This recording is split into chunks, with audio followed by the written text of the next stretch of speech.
I've been to Rome with him. He's got all the different contacts, able to get into areas nobody else says. He predicted years before Francis, the first Jesuit pope, was put in, that it would happen, how they'd use blackmail to take control.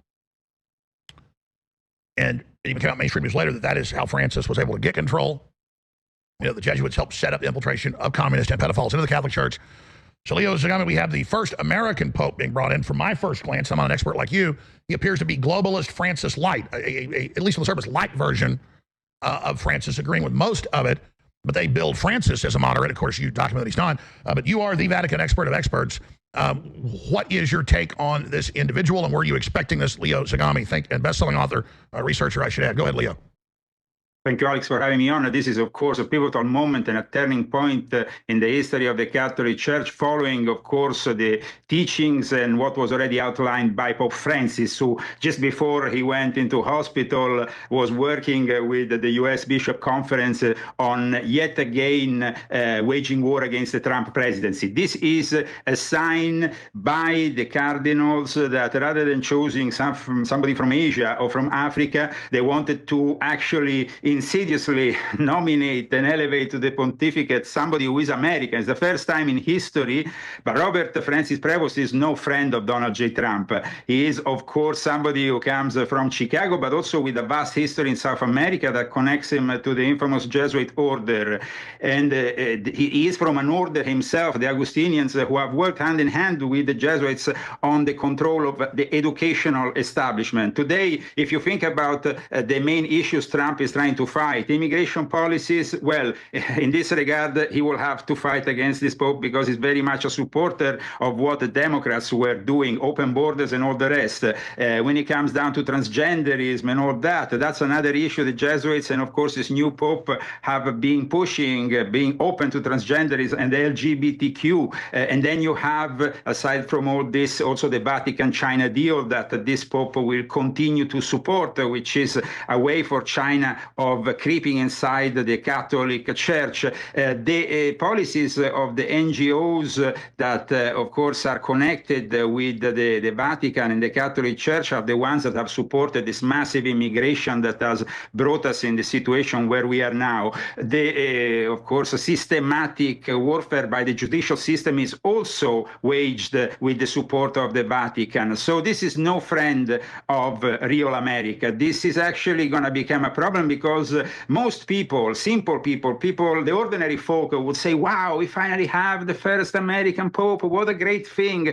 It's not a great thing. And I have outlined in my new book that just came out how Pope Francis has rigged this conclave which nominated his successor so he could have, of course, 80% of the cardinals on his side and nominate somebody who will follow in the policies of Vatican II. Those policies that Pope Francis said were only completed by 50%. There's another 50% that will, of course, not only destroy what the remains of Christianity, but then eventually will bring us to the integration with other religions, because now the next thing this Pope will do will step down from his role of Pope and rather be perceived as a bishop amongst bishops to favor the unification of all Christian churches.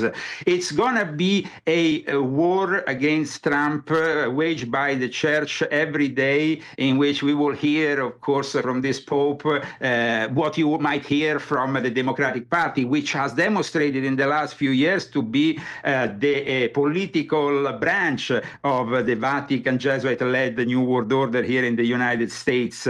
So it's not a good day. Some Americans might perceive it as a good day. For those who were hoping in a traditional Pope, in somebody who will support also a return to the Latin Mass, this will be, of course, a disappointment because this Pope has no intention in going back, but rather in moving forward. He was born in Chicago. He's part of the Augustinians, which is an order which is actually older than the Jesuits. It's been around for a very long time, since the 12th and 13th century. They established themselves. He's been the president, though, of the Pontifical Commission for Latin America, and that's where he worked hand in hand with the Jesuits in pushing forward more liberation theology, more of a mix of Marxism and Catholicism, which is what the church has been in the hands of Pope Francis, of course, that follows the dictates of the Second Vatican Council, in which the church was taken over in the first half of the 1960s by Freemasons and Jesuits who had, of course, progressive values. He served as Bishop of Chiclayo in Peru, which is, of course, another hellhole, and he did it from 2015 to 2023. He was general of the Order of St. Augustine. What does it mean, general? These kind of orders, just like the Jesuit order, have a general because they are rather military in their nature. And like I stated earlier, it has a lot of links to the Jesuits, especially when it comes down to education. So we are seeing the great war that Trump is conducting in favor of a different form of education here in the United States of America. Well, you are fighting against, of course, a system which is very much in the image of what the Jesuits want. I mean, Fordham, Georgetown, these are the places that have shaped some of the most influential leaders. When you have Dr. Fauci doing what he has done, is because he's a Jesuit stooge. He doesn't only teach in Georgetown, he was also formed and shaped and molded since a very early age by the Jesuit order. Hillary Clinton has repeatedly said that she doesn't follow any ideology, but a Jewidical mindset of the Jesuits. And if people don't understand, and Gavin Newsom, he has actually said it publicly. He follows the Jesuits. So here we're talking about the worst of the Democratic Party. And obviously, Trump is sophisticated in many ways, but obviously he wants to say something nice because he likes Catholics in general. They're big supporters of his. But his statements just came out, Leo. Congratulations to Cardinal Robert Francis Prevost, who was just named Pope. It is such an honor to realize that he is the first American Pope. What excitement and what a great honor for our country. I look forward to meeting Pope Leo. It will be a very meaningful moment. But in my first look, that's what I thought. I said, please get Zagami on. Of course, you're an expert on all these guys. And it's sad that it's because this guy has chosen my name, first of all. And the last Pope who had this name was a conservative who fought Freemasonry, fought the establishment that eventually took over the church. So to actually take on this name for me is already an insult. But in any case, you are right in what you are saying. Well, am I wrong, though? I mean, is he Francis light, or is he as bad as Francis? He's worse than Francis. Because Francis said that the policies of the Vatican II were only implementing by 50%, and then his successor will have to implement the next 50%. So, and so now, explain how this works: as more cardinals die, and more cardinals get in to vote for the next pope and policies. I mean, so this looks like the globalist takeover of the Catholic Church is intensifying, getting stronger. First of all, this guy is born in 1955, Alex, so we're going to have to stand with this guy for a very long time. And in this long time, of course, the church will be further destroyed. But at the same time, he will follow up in the Encyclica Fratelli Tutti, in unifying all the Christian churches, and later on, of course, Muslim, Jews, in this whole kumbaya situation in which he will step down of his role as Pope, will be kind of minimized. He will incentivize the role of Bishop of Rome. He is somebody who, of course, has a lot of preparation for his role. His father was a veteran in the U.S. Navy, and he is of French and Italian descent.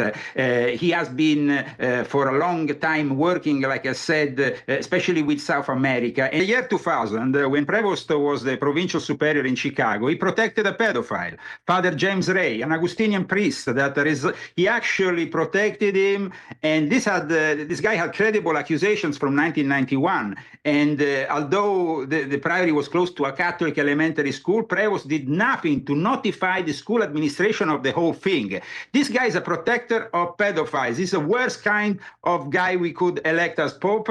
And as I explained in my latest book, the Jesuits and Pope Francis worked for months to prepare this new woke Pope. And in fact, the ring of Pope Francis was actually destroyed, contrary to tradition, not after the death of Pope Francis, but only 2 days ago, because they continue to use it as a seal on documents up to 2 days ago. So God knows what these people have done with documents that will, of course, surface later on.